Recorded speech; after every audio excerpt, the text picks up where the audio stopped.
Peace and long life.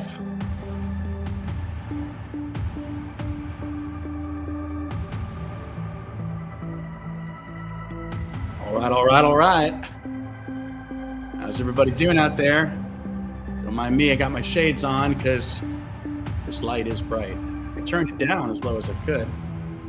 Let's chill with the music. I like to have it on in the background a little bit, but if it's blasting in my ear, I feel like I am under an imperial sonic attack on Andor. Let's share a different screen in the background, shall we? Let's do something more cool, like this one. All right. I don't know if I like it that big, though, huh? I see what's happening. I don't need to share that background. Why is that shared background there? Am I sharing multiple things? I'm a little confused, actually. Wonder what's, oh, it's probably my OBS. Well, anyway, I guess I could leave it up for now. There we go. We have the feature on. Okay, I'm getting a message from Starfleet. And when I mean Starfleet, okay, someone just texted me and said, my beard looks amazing. Well, I am growing a yeard. You know what a yeard is, right? A yeard is I'm growing a year-long beard. Yeah. So we might go back to that feature thing. So much to talk about as always. Once again, thank you to tridactyls.org for making these files available to us.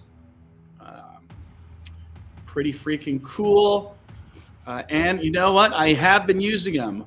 You know, it was Louisa where I noticed her Euro style, which is a amphibian trait. It's a amphibian tailbone, if you will, because of course, Miss Louisa, like even Maria, they don't have the coccyx. They don't have a tailbone, which that infers that they lost it. So what I've been doing is looking a lot at the morphology, and I've been trying to at least make little info memes, which are just little bite-sized bits of information, although I did spend the entire day writing a paper. Let's go ahead. Why don't we share that for fun? Because for fun, people are like, yeah, wow, fun. A paper, right? Okay, but at least we can cover the title, right? Craniosylemic chamber, peristaltic heart, and parietal pineal complex morphology. Wow. What is that all about? Well, that is about three different things, guys. Three different things. So let's go ahead and look at those. Let's look at first a simple graphic to understand what we mean by the craniosylemic chamber. Now, this is one of those traits that, maybe requires more research. You know me, though, I just sort of like to embrace the instinct, go with my institution, and that's that. So let's see. Constantly sharing. I wonder if there's an easier way to do that. I'm always like sharing stuff. It's like, here we go. Okay. Let's see if we can go full screen on that. Probably be better if I put this on a bigger screen, maybe. And let me share it over there. Dun, dun, dun, dun, dun, dun, dun, dun. Got some music playing. Welcome, everybody. Mr. Ed here. I am attempting to become the world's first true xenoanthropologist, and I think I'm killing it. You know, I thought I was just going to be the archaeology guy, and I was just going to show you cool artifacts. But it turns out, since I am so obsessed with this topic, that I have dove in and grabbed the morphology by the back of its retractable neck. Is it a retractable neck, or it's more appropriately an extendable neck, right? thanks to a strange owl, he sort of gave me some terminology for some suspicions I had. I had some suspicions about anomalous limbs, serpentine limbs. You can see them in the archaeological record. You can see them in the petroglyphs. You know, these guys with limbs like this and legs like this. You know, there's a depiction of giants, and the giants have serpentine legs. Anyway, we are trying to look at that info meme I made here.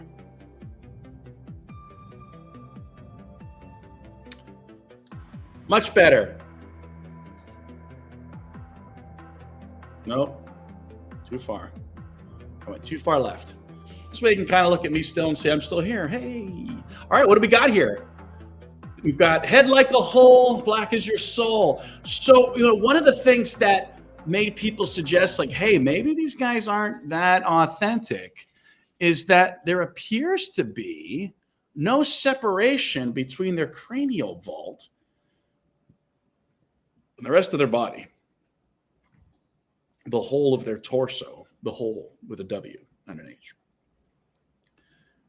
Which makes complete sense because we already suspected the ovoviviparity, right? We've got larvae hatching from eggs. I've spotted them personally in Artemis and Louisa.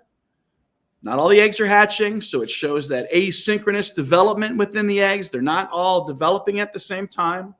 And that's likely another sign or clue of the parthenogenesis. Parthenogenesis, you can see it happen today. There was a female Komodo dragon. She was locked up in the zoo. Next thing you know, she's having kids. Unless the zookeeper got in there.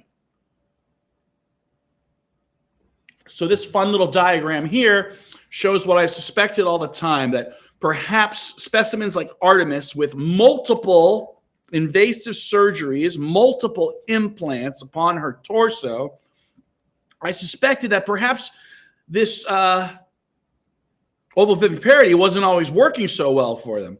Now, keep in mind, too, I already had an inkling of this because the archaeology is predicting the biology. It's predicting the parthenogenesis. When you talk about deities or mother goddesses just spawning themselves, parthenogenesis, impregnating themselves, sequential hermaphroditism with various gods, switching sex, giving birth. Sequential hermaphroditism, that's a clear amphibious trait. I had someone recently, I get so many skeptics, ignorant people. They think that I'm just sitting here on a bar stool and be like, hey, wouldn't it be crazy if those things were frogmen? And I don't mean Navy SEALs. And they think I just like made it up on the spot. Meanwhile, it's, you know, multiple. Hello, Jared. Welcome. Pop it in to say hi. All right. Let's go ahead and share Jared's comment up there. You're the first to talk today, buddy. There you go. Pop it in to say hi. Jared Didway. Thanks for stopping by, brother. Let's keep it fun, right? It's supposed to be fun. And the ignorant skeptics are like, there's nothing amphibian about them. And it's like, well, I guess you didn't do any cursory research. Your cursory clue is the 3 fingers right off the bat.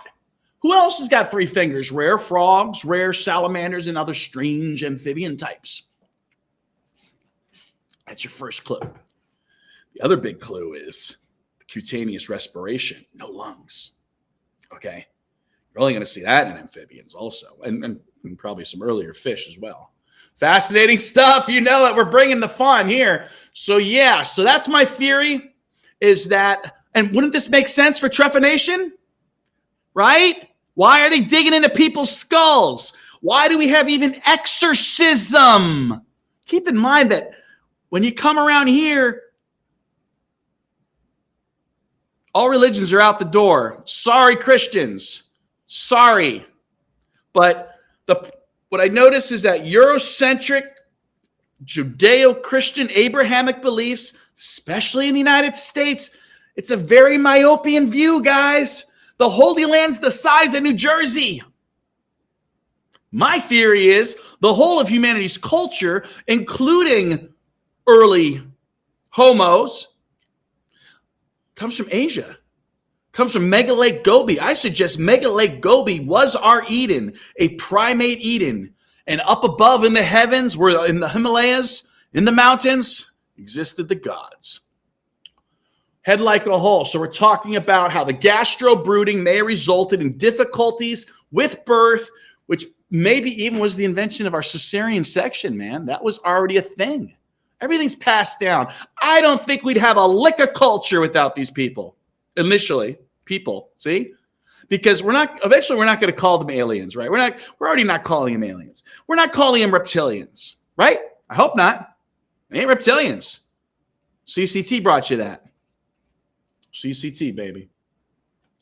So that's one of our stories, one of our scientific investigations. And it turns out that as strange as this is, imagine eating a cheeseburger and it went to your brain. You know, you'd probably get really drunk quicker because the alcohol would just go right to your brain. But that seems to be what's happening here. And it's as unusual as it sounds. Not only is it a neotenic trait, so it's a trait found in our good old friends, the axolotls, right? Those guys keep showing up. Those guys are very important. They're like one of the closest living things to the tridactyls, which is probably why those two were deified. Let's go ahead and give a show of the next comment from Jared Didway there. Fascinating stuff as always, bro, he says. Okay, so so that's my explanation for trephination. That's why we have these things. And with me, you get the archaeological benefit of the various artifacts and the cosmological beliefs. And those include motifs that I've noticed in the myth that include life from the mouth. One of my favorites is the water jaguars, a Mesoamerican underwater panther. That's what they're called because they look like cats, but they're under the water. Tridactyls, as someone just posted even recently, it's even a modern association. Okay, Shirley Bryant coming in. Shirley Bryant. So Shirley, we're talking about these amphibious creatures, semi-amphibious. Maybe they're part primate, 2 feet tall. And when they give birth, the eggs are like a snake in some regards, and we have the larva being born within, and there may be complications, which is why these things have multiple evidence of operations. Let's see what the second topic was, and I could probably find it right from here, which was... It was the heart, wasn't it? Yes, we just did what? We just did the craniosolemic complex. And now we're looking at the heart. There we go. Okay. Tridactyl heart. So another very strange piece of morphology. They have a tubular heart. It's likely peristaltic, which means the blood moves and flows. It's not pumped. And once again, this is another trait you see also not only in neotenic traits of humans. So as an embryo, your heart apparently, I'm just passing on the information. I'm doing my best to bring you the information. Apparently, as we're young, and also I think the axolotl, also other young creatures, their heart is actually kind of elongated, okay, tubular. So that's what these beings have. And again, remember, they're 2 feet tall. Here we go. Oh, that's funny. I can't use this one. That's creepy looking. So he's actually green. Wow, that's creepy looking. He's green, but since I have a green screen, let's use this guy instead. So they're only about 2 feet tall. This is approximately the actual size. Now, what this tubular peristaltic heart implies is that's further evidence for hydrostatic limbs. We were talking about anomalous limbs. They look serpentine. People are saying those joints wouldn't even work. Well, we have theories that there is They use fluids to pump their limbs, not unlike a cephalopod or an insect. So this sort of heart kind of goes with that theory there. So that's today's paper. We've got 3 different things we're covering. We're covering that skull to torso connection, and we're covering the heart. Let's move on to the next morphology, which is actually probably my favorite of these three that we're covering today. Boom. So the archaeology is predicting the morphology. So if you've seen in various cultures, perhaps in India, perhaps in oceanographic artifacts, there's always the talk about the third eye, the middle eye, the pineal gland. We've all heard it even in the modern New Age sort of mumbo jumbo. But once I realized that these beings were very amphibian-like or proto-amphibian, basal tetrapods, so they're so far back in time with all these different morphological traits, I had a feeling because of the archaeological record and because of their morphology, that they were going to have a parietal pineal gland, a third eye. And I knew exactly where it was going to be.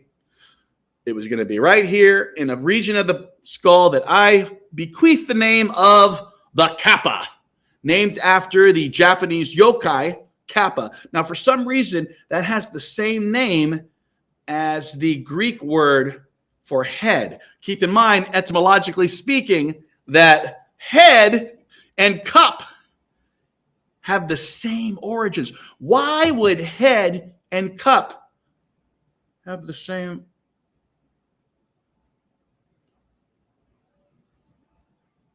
It's always bothered me, that little detail. Etymology is where, people talk about magic and magic words. Etymology is where you're going to find real magic, because that's where you're finding the real meaning of things, and you start to understand why we say things. Why am I an anthropologist? There's a reason for everything we do. Every now and then I get somebody, I call it with their Occam's spork. You've heard of Occam's razor? Well, Occam's spork is when they give the simplest, uninformed explanation, because they think that, since it's the simplest, has to be the explanation, despite evidence to the contrary. So I knew we were going to find that. I knew it was going to be here in this pneumatic section. So when someone released the Alberto, I'm having trouble getting up to here. It's like I'm trapped in a world.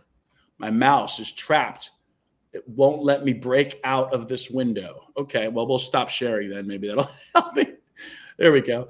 Okay, so we're going to look at Alberto now. So I'm going to share his video here. And once again, thank you to good old Alien Project.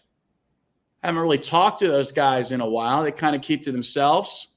Do me a favor, Theory. Can we get the freaking watermarks off? All right, there you go. Nice sagittal plane here, right into the center of good old Alberto. Take a look at that stuff. Let's put a little bit more music on, shall we? All right. Someone just texted me somewhere.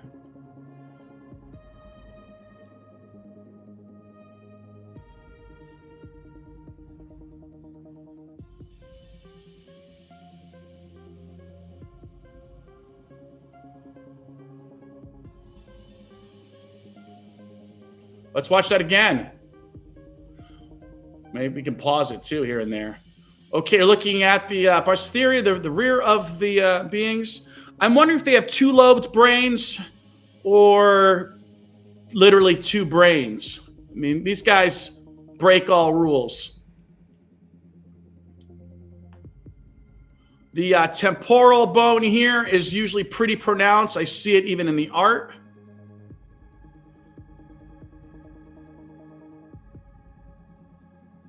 Look at that.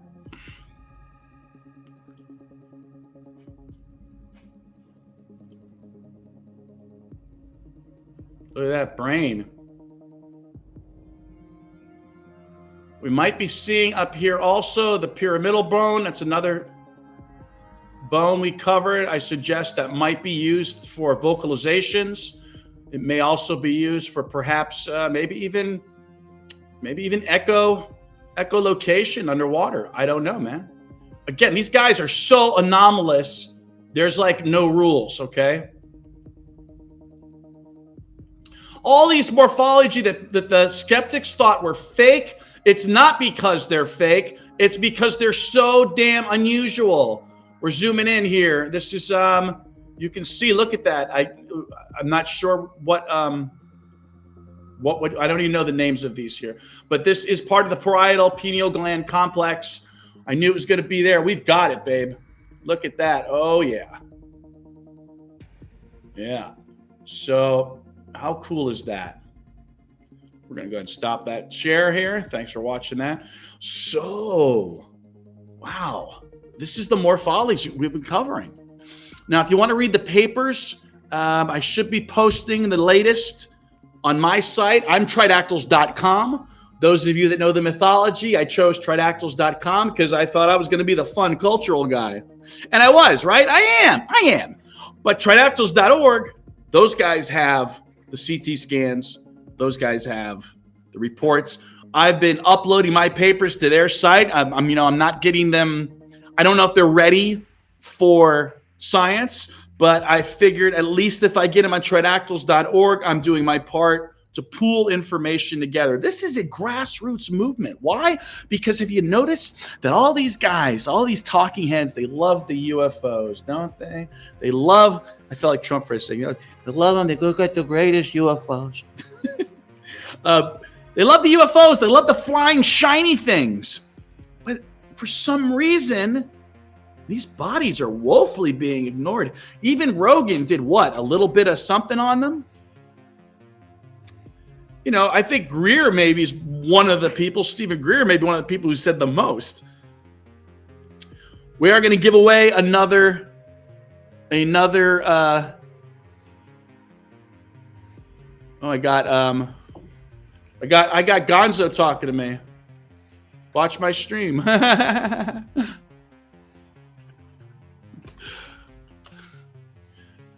Okay, so yeah. So hopefully Gonzalo from tridactyls.org will be getting his tridactyl head in the mail. We are going to be giving one more away of these, maybe more later on, but there was originally five. There was originally 5. This is the 5th one. So the artist has one. The artist who made he made the initial mold for me, so I actually have the mold. The artist who made the mold has one. Cosmic Roads has one. I've got one. Tridactyls.org, and Gonzalo has one. There's one more here. Now, I do have to admit that there is a Dave Rizzo out there. If you're watching, you did win. I owe you a head. But instead of giving you this one, I'm going to give this one to somebody else. But if you're watching, I still have one for you. All right. So have we covered what we wanted to cover? We're covering all this morphology. I'm doing my best to just kind of boil down the information for you because it is confusing and the morphology is strange. And essentially what I found, I was already pushing them back in time. But after today's studies and finding out that they have a morphology that many times is seen in simple worm-like creatures and simple marine creatures, it pushes them back in the geologic scale back to the Paleozoic. Because why? They have invertebrate morphology. I had no choice but to give them a name. I bequeathed them the name of, the title of a Genesis taxa. There was theories they could be a Lazarus taxa. That means they developed all these morphological traits right along with us. And here they are in 2025. We find their bodies from 1,700 years ago. But the morphology says otherwise. To have all these traits, a bird-like furcula and hollow bones, and rib bone gastralia, plus this lack of lungs and the subcutaneous breathing, and now all these other things, this craniocoelomic chamber connection, this tubular peristaltic heart. And of course, the pineal gland just kind of puts them right still within the range of normal reptiles and amphibians. But this is what the constant companion theory does. Through archaeology, I have been able to stay ahead of the researchers. Now, no offense, researchers, but you've sat on some of this information for a while. To your defense, I'm sure there's very qualified forensics doctors working on these and have no idea about this cultural background on them. How are we doing on time today, guys? 7:25. Be sure to drop me a line. Let me know what you think. Ask some questions. I want to make sure I'm showing everything to you here. Let's take a look at Philip. Let's take a little break, shall we? And what I mean by a little break, we're going to go ahead. Here's something I don't usually do, but it's time. I'm going to call this, it's time for the grift. Are you ready to get grifted? Let's just share a window, shall we? I can't find the window. Chrome tab? There we go. Oh, boom. All right, it's time for the grift, guys. Here we go. We got Jared Didway saying, thank you, sir. You got it, brother. Hey, guys, I make these things, these designs and stuff, mostly for me, but I do like to make it available for people in case they want to be a part of the phenomenon. That's one of the reasons why I do the little arts and crafts and I make the heads and stuff, because we're ahead of a curve here. This is going to be the biggest thing ever. We got our cute little Inti shirts. We've got our bad guy Ka, who's actually probably a alpha deity in man's cosmology, but whatever. We've got Miss Kia, named after Mama Kia, the moon goddess, and also Akhenaten's favored wife. Let's take a look at her. So, a little hard to see. We need to get a better picture, I guess. I still wouldn't mind getting this jacket and probably a hat. I haven't gotten a hat yet. I don't know if I want to change the colors. So if you don't see a product, you can always just ask me and I can always whip something up. But I don't know how long I'm going to keep this store open. In fact, I don't even know how long I'm going to keep my my logo. I don't know if a lot of people don't ask about the logo, but it says Ab Astris ad Domum, meaning from the stars to the family. Because, I had familia before. Turns out the Romans didn't use family. They kept family for the slaves. I'm sure it's a whole other story. We can get a little negative. We can get a little dark here. But I'm afraid that some of humanity's worst traits, maybe because of a void left by these beings, or maybe even a sort of interpretation of how they treated us. Let's keep in mind how we would treat a crop, or let's maybe not use a crop. What if we were raising puppies? We're going to treat them in a certain way, and we're going to take care of them. We're going to regulate their existence. So who knows? There's that story that, 800,000 years ago, there was a bottleneck of Homo sapiens, and we were down to 1,700 people? That sounds purposeful to me. A lot easier to work with a small amount. And if you're familiar with our modern myths of guardian angels, the Roman word genius actually infers a guardian spirit. So everyone has a genius, which is interesting. So imagine, and this could be the next Pixar film, we have a bunch of these early primates, right? But each one of them is assigned some little dude, and the little dude has to make sure, let's make sure these last humans don't get wasted and get killed by a saber-toothed cat or something. Love the puppies. I got a doggy here. Yes, sir. So who knows? But I think it's something to consider. Or what if this? Here, let's go dark again. What if nefarious non-human forces are still in control of governments? So when you see governments doing illegal, crappy stuff, How do we know it's not some other species acting? You know, people say like war is inhuman. War is inhuman. Something to think about as the chimps begin to attack the nearest tribe, right? The nearest group of chimps. Well, we took a little break, so I said go to our tridactyls.com, go to our store. And, you know, I don't really take donations at this time or charge money for anything. But if you get yourself something there, it kind of makes up for it, right? It throws a couple bucks our way. You know, I think it's like we get like a few bucks per T-shirt. But hey, let me know. Maybe the prices are too expensive. What else did we have to look at this week? I know I have to start getting ready to try to give away a head. So let's do that. I'm sure I'm missing something. You know, I haven't been doing too much on the cultural because I've wanted to cover each of these strange anomalous traits. And boy, am I glad I did, because it really turns out there's a lot of invertebrate traits here, which explains a lot of the anomalous weird stuff. What are we doing? We're going to Roll20. I don't know if any of you guys are role-playing gamers out there, but that's how I get my D100 roll to see who's going to win our next Tridactyl skull. Now, of course, these are a resin cast, so it's not 3D printed. Originally, it was 3D printed, but, you know, the 3D print models are a little more brittle, and this not so much. Okay, so I got my Roll20 up.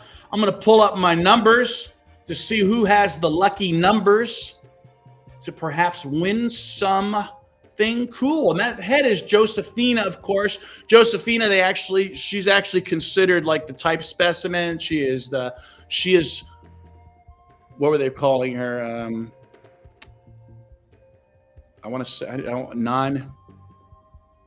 remember. NA. What does that stand for? I can't remember if it was alien or something crazy. Because, you know, let's face it. You know, as much as we love theory, there's kind of some little missteps, right?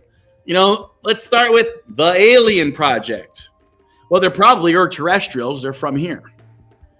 Him wanting to name them reptilians, when clearly there's a majority of amphibious traits. And then even down to the small ones, which they named insectoids, which, yes, I'll give them this. There are invertebrate traits for sure. But to look at that and say it's an insect when, like, your basic science class, your 5th grade science class tells you that's not an insect. So something to think about. We may have to do some fixing. We got some fixing to do.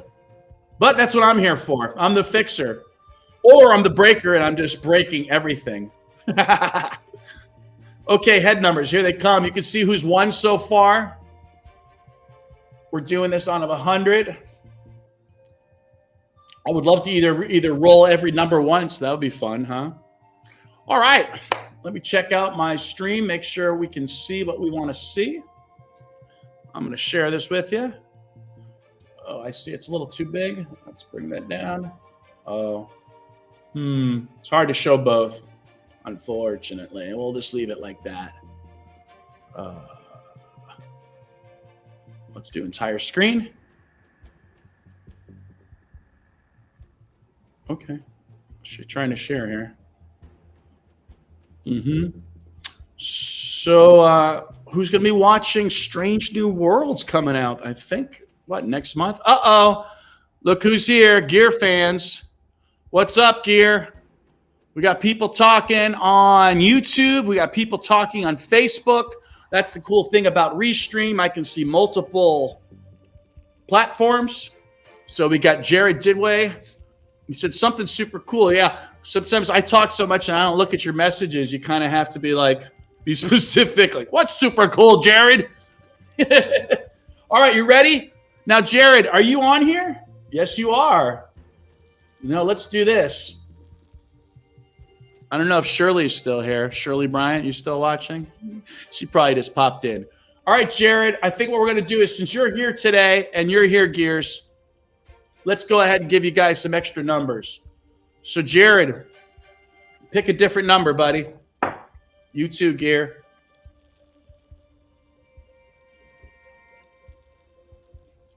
We're going to wait for these guys to pick a number. Yes. Go ahead, Jared. Pick a number. Gears fan going for a 100. Look at that. Nobody's got 100. Of course, in like D&D, that's a good number, isn't it? All right, Gears, you're locked in. Jared, what you got? I know somebody, I want to say someone whose name was Mustard. They chose 69. I told them that was already taken. Pick another number, and they never did. Some people don't get back to me. I think at least 2 people haven't got back to me. 86. 86 key lime pie. I'm used to be in the restaurant biz myself. Okay, Jared. Yeah. So, yeah. Let's do it. You guys ready? Well, I'm going to put some better music on, though. How about that? I should just play whatever I have on Roll20. I'm sure that would work, too. Let's see. Let's see what Epic sounds like.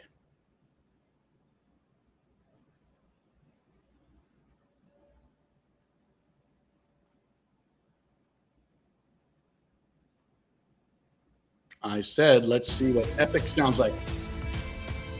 Here we are. Now we are ready to roll, to give away Josephina's head, because we're cool like that. Boom shakalaka. Where are my dice? They're up here.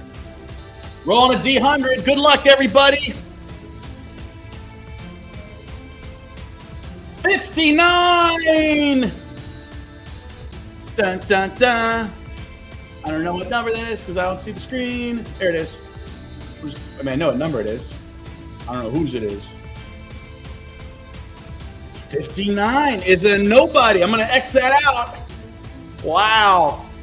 It's kind of cool that another week goes by. Of course, if Dave Rizzo gets back to me, I'm going to have to give him the gray head. Whoops. Where am I? I'm gone. I've been teleported.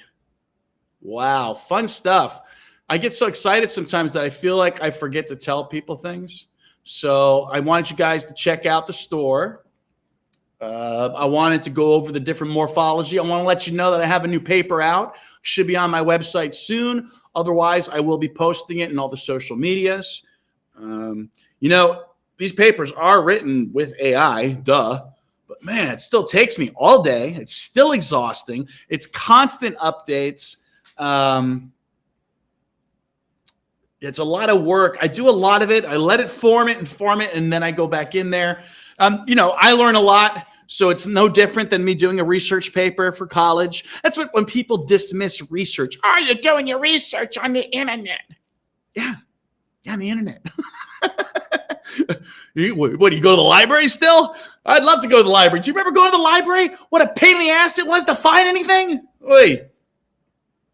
Oi, oi, oi. So I'm glad we got you guys showing up today. I think it's cool that you show up and I give you an extra chance to win, right? How fun is that? That's because I'm the cool guy. I'm the guy that's giving you all the information, but in a friendly way. Hey, check this out. I do have something here to show you. I wanted to show you the coloring on this newt. I should probably call them closer to newts than salamanders, to be honest. But I love the color on this newt. Oh, man, look at that. I wonder if I can make that bigger. Let's see. There we go. Look at the color on that newt. Golly. So, I have been, I started painting them green. If you see some of my art that I do where I sort of try to recreate the beings, a little bit of Photoshop, a little bit of AI. And I have switched to green as opposed to the gray. I think gray is probably a natural color of maybe somebody who's not healthy. Looks like a kiwi. Yeah, it does. And I'm sure please look at your fruits and vegetables. A lot of our foodstuffs was presented to us by the gods. Yeah. Yeah, it's a newt. What great color. So I have been switching to green. That is the predicted color. And if you notice, one of the heads that they did clean up, boy, I did play with the Photoshop a little bit. I just slid it a little bit, and boy, that green popped. And why have I always thought it's the green? Because of the Maori, their Heitiki, and their Pau Mau Mau, their other jade artifacts, if I said that right. Greenstone artifacts. Mesoamerica loves them. Asia, China loves the jade. Yeah. Yeah, grayish green is probably, gray is probably, again, just unhealthy green. There's a Chinese word, cow. Cow, it looks like two little fingers, and it means grass. It looks like two little hands with three fingers. Ka, and it's got the ka, which if you're following along, ka is what I believe is a forgotten god. Isn't that wild? We all know about Thor and, I don't know, Zeus and Isis and all these beings. We don't talk about Ka, and Ka is the Prajapati. Ka is the creator. Ooh, good stuff. So let's see. That's something I wanted to show you. We talked about Alberto and his pineal gland. Thank you, Alberto. Alberto is the one with the hip implant. So I've suggested that these beings are specific individuals from our history. So that guy with the hip implant, he might be Vulcan or Hephaestus. The beings that have been attacked by the cats, which looks like Maria and maybe Josephine both have cat damage. I think they both do. Maybe it's just Maria. There's a lot of confusion with the specimens. I mean, right up to today, there's a lot of confusion. Who are we talking about? And that's why it's important to call the skeptics out too. If they say the dolls, you have to ask, well, what's the name of the dolls? Do the dolls have names? Because the specimens have names. Yeah, buddy. Just going through, making sure I covered everything. I think that's good. I'm trying to stick with this 7 o'clock time slot on Sundays. I'm trying to take back the In Search Of time slot. Do you know In Search Of was originally a Twilight Zone? What is his name? Oh, my God. Rod Sterling. It was a Rod Sterling show. It was, I guess, films. What do you think about the aquatic ape theory? Well, thanks. You saw me posting about that. I think the aquatic ape theory needs redemption. Especially like one of their theories is that the apes became the amphibian primate hybrids likely, became bipedal by standing up. Yeah, the dolls are totally different than the real things. They have no names. And one of those dolls does look kind of, I don't know. I would look into it. I would look into every Fiji mermaid out there again.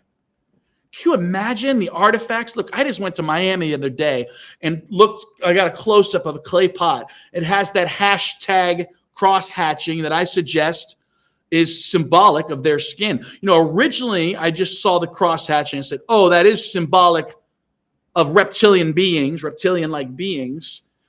And then it turns out the skin actually has that pattern. So,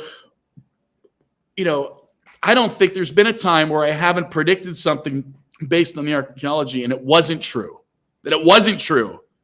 It's like, I'm just nailing it. Nailing it out of the park. Yeah, dolls are something totally different. But the skeptics need to, if they're going to try to talk smack, they got to at least tell us what specimens they are. And a lot of us love the little ones because there's a lot of studies on them. I think they're more interesting than the hybrids. If we only found the hybrids, we'd probably only have part of the story. And we have the xenomorphs. That's probably going to be the next big push.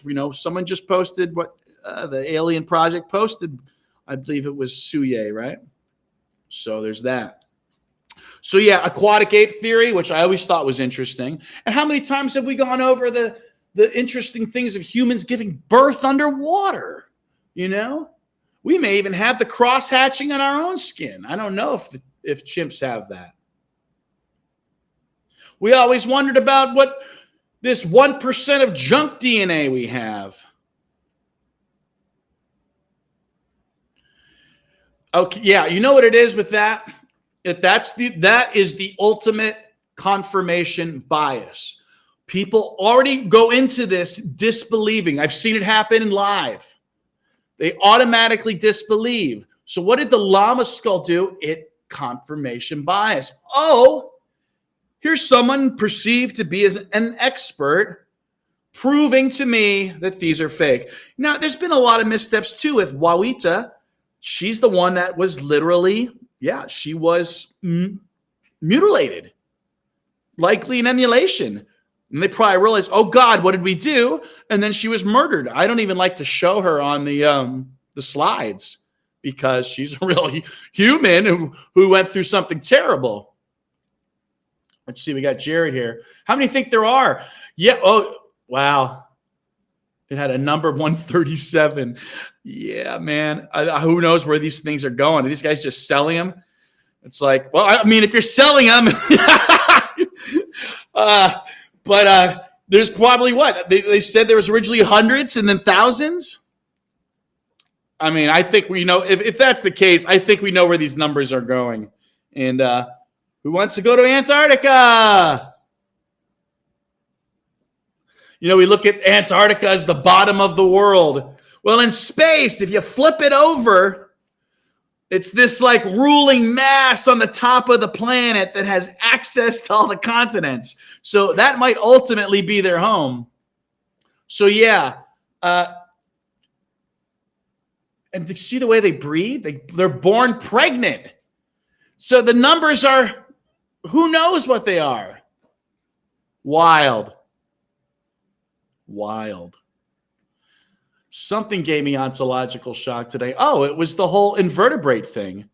To think that, and of course, part of the universal cosmology is that there's an ultimate mother goddess who is a mother serpent who gave birth. Well, this invertebrate morphology is indicating like strange worms and fish with fins and no limbs. So it's very strange. But I like to think I made some great progress today on this paper. It really, even though it gives me ontological shock, it also, I can rest at ease a little bit. Okay, now I understand why we have all this strange morphology. And yeah, way ahead of the curve, right? We're like 2 years ahead of the curve in the archaeological evidence because no one's even looking into that. I mean, no one. We have people. The world is searching. Fans are looking, right? We're looking at the petroglyphs. We're looking into the museums. But I don't know about the other researchers. So we're definitely ahead of the curve there. And at the very least, we're ahead of the curve in the public's eye as opposed to the researchers, especially with my investigation into discovering the larva in Artemis and discovering the larva in Louisa. So yeah. I'm going to play some music.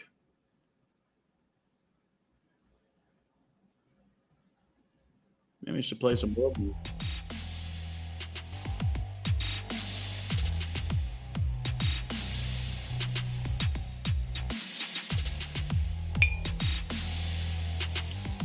Just check around the internet and see if there's anybody with any other action going on.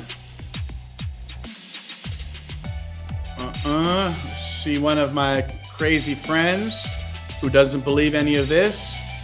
Yes, he believes that this is all a plot by Jaime Maussan to create little tiny aortic hearts. Oy vey. Crazy. I'm just looking around the internet, just seeing if anybody's commenting on any cool things. And then we can wrap this up. If you guys got any more questions, we'll probably do this again next week, depending on what's happening in the world. Yeah, I think that's it for me, guys. Thank you so much for coming. Thanks for watching. Thanks for joining in the conversation, you guys. My two buddies that showed up here. Thank you so much. Live long and prosper. You got any questions, send them to me because, even the skeptics are helpful. You know what I do when a skeptic corrects me? I fix my stuff. That's what I do.